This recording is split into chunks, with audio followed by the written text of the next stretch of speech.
अस्सलामुअलैकुम मेरे परदेसी भाइयों। 30 अक्टूबर 2024 से सऊदी अरब में कफील सिस्टम खत्म हो जाएगा। यहाँ पे आप देख सकते हैं अपडेट आ चुका है। काफ़ी लोग परेशान है कि भाई हम किस तरह से कफाला ले सकते हैं, किस तरह से अपना कंपनी चेंज कर सकते हैं, क्योंकि जब से ये फिल्म रिलीज हुआ है तब से काफ़ी ज़्यादा कंट्रोवर्सी हो चुका था कि अब इस चीज़ को हटाया जाए, क्या रीज़न है। और काफ़ी न्यूज़ चैनल पे भी वकील से सवाल किया गया कि ये चीज़ ख़त्म हो गया है या नहीं हुआ है। तो उसने कहा सऊदी अरब से कफील सिस्टम खत्म हो चुका है, जो जहां चाहे वहां काम कर सकता है, अपना ट्रांसफर ले सकता है। तो मैं आपको बताना चाहूंगा इसमें क्या सच्चाई है और किस तरह से हम लोग आज़ाद हो चुके हैं और आज़ाद हुए हैं या नहीं हुए हैं। इस वीडियो में पूरा डिटेल्स बताने वाला हूं। और जो लोग अपने मर्जी से ट्रांसफर लेना चाहते हैं उन लोगों का क्या तरीका है, क्योंकि कितना भी ज़्यादा कानून अच्छा आ जाए वर्करों के लिए, फिर भी यहाँ पे आपके लिए परेशानी रहता है, कंपनी का दबाव रहता है। और अक्सर इंडियन, नेपाली, बंगाली, पाकिस्तानी के ऊपर तो और ज्यादा दबाव रहता है, क्योंकि ज्यादातर लोगों को यहाँ के कानून के बारे में पता नहीं होता है और यहाँ का भाषा जो अरबी है वो सही से बोल नहीं पाते हैं। इसलिए कोई भी परेशानी होता है हम सामने कंप्लेन नहीं कर पाते हैं, लेबर कोर्ट नहीं जा पाते हैं, हाई कोर्ट नहीं जा पाते हैं, इसलिए हम लोगों को दबा दिया जाता है। लेकिन कानून सबके लिए बरोबर है। हालांकि यहाँ पे मसरी, यमनी, जो भी अरबिक कंट्री के लोग हैं उन लोगों के साथ इतना परेशानी नहीं होता है। वो लोग जब चाहे जब ट्रांसफर ले लेते हैं, कंपनी को एक बार इंफॉर्मेशन दे देता है कि मैं वहां जाना चाहता हूं, मैं यहाँ पे नहीं रहना चाहता हूं, उसका एग्रीमेंट पूरा करके वो चले जाते हैं। लेकिन हम लोगों के साथ में मसला आता है। तो यहाँ पे मैं आपको बताना चाहूंगा, इसको सऊदी अखबार ने छापा है, यहाँ पे आप देख सकते हैं। मैं आपको इसका तर्जमा पढ़कर भी सुना देता हूँ। यहाँ पे बताया गया है सऊदी अरब में इंसानी हुकूक की खिलाफ वर्जी, मजदूरों को गुलाम बनाने, उनको स्मगलिंग और उनके हुकूक से महरूम की वजह से 30 अक्टूबर से सऊदी अरब में कफालत के निज़ाम का खात्मा रियासत पर होगा और उसकी खिलाफ वर्जी करने वालों हर शहरी को सजा दी जाएगी। उसके हुकूक से महरूम और उसके अपने मुल्क का सफर जाने से रोकना, ऐसे लोगों को सजा दी जाएगी। ये यहाँ पे देख सकते हैं आप, इसका ट्रांसलेट करके भी पढ़ सकते हैं। और ये बताया गया है 30 अक्टूबर से ये कानून लागू हो जाएगा।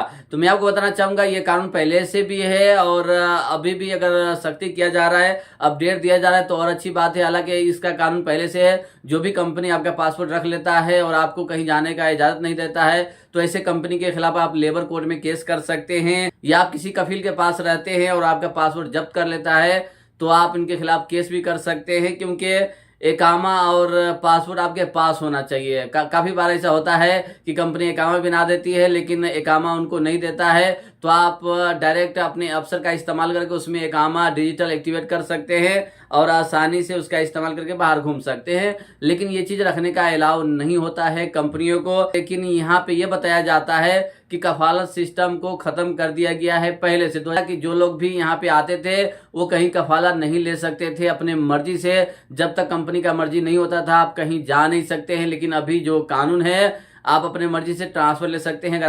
अगर आपका एकामा एक्सपायर हो जाता है, कंपनी नहीं बनाता है, तो आप कहीं और ट्रांसफर ले सकते हैं।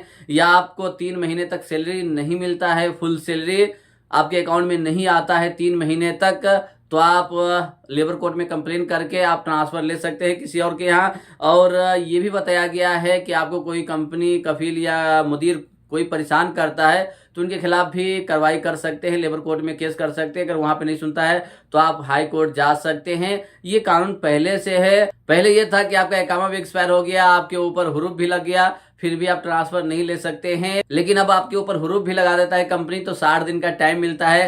60 दिन के अंदर में किसी कंपनी में किसी कफील के यहाँ ट्रांसफर ले सकते हैं। 60 दिन जब गुजर जाएगा उसके बाद आप ट्रांसफर नहीं ले सकते हैं।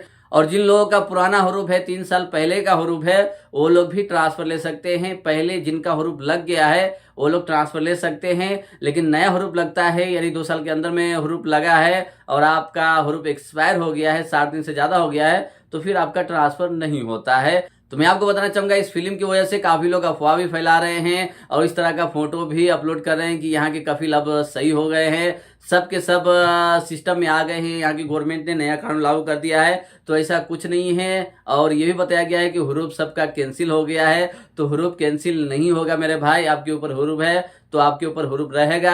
अगर आप ट्रांसफर लेते हैं, 3 साल पहले का पुराना हुरूफ है तो आप ट्रांसफर लेंगे तो हुरूफ हट जाएगा। लेकिन जो नया हुरूफ है तो अभी भी आप ट्रांसफर ले सकते हैं, क्योंकि सऊदी गवर्नमेंट के कानून के हिसाब से कफाला सिस्टम यानी खत्म हो गया है। इसी को ये लोग कहते हैं कि कफाला सिस्टम खत्म हो गया। लेकिन फिर भी आप किसी कंपनी में किसी कफील के यहाँ है तो उसके हिसाब से ही चलना होगा। वो छुट्टी लगाएगा तभी जा सकते हैं, वो एग्जिट लगाएगा तभी जा सकते हैं। अगर आप कफाला लेना चाहते हैं किसी और के यहाँ तो एग्रीमेंट आपका पूरा हो गया, उसका 2 साल का है 1 साल का है, अगर पूरा हो गया है तो नोटिस पीरियड होता है 30 दिन का 60 दिन का। उससे पहले आप उस कॉन्ट्रैक्ट को किवा से टर्मिनेट कर दे और उसको पेपर डाल दे कि मैं यहाँ पे नहीं रहूंगा, मैं कहीं और जा रहा हूँ, तो आप आसानी से जा सकते हैं। अगर कोई कंपनी आपके ऊपर एक्शन लेता है या कोई धमकी देता है कि मैं नहीं दूंगा, तो आप लेबर कोर्ट इसके लिए जा सकते हैं। क्योंकि बहुत लोगों ने टिकटॉक पे, यूट्यूब पे, फेसबुक पे वीडियो बनाकर अपलोड किया है कि यहाँ पे अब कफील सिस्टम खत्म हो गया है, डायरेक्ट हम लोग गवर्नमेंट के इदारे में रहेंगे, यानी गवर्नमेंट के सिस्टम में रहेंगे। जो भी पैसा भरना हो, इकामा बनाना हो, गवर्नमेंट के वेबसाइट पे अपलोड करेंगे, गवर्नमेंट के ऑफिस में जाएंगे, आपका इकामा बन जाएगा। तो ऐसा नहीं है मेरे भाई, आपको कंपनी में या कफील के पास ही रहना होगा, उसके अंडर में ही रहना होगा। लेकिन जो तरीका बताया गया उस तरीके से आप फॉलो करेंगे तो एग्रीमेंट पूरा होने के बाद आप ट्रांसफर ले सकते हैं। या इकामा एक्सपायर है, हुरूब लगा देता है, फिर भी आप ट्रांसफर ले सकते हैं।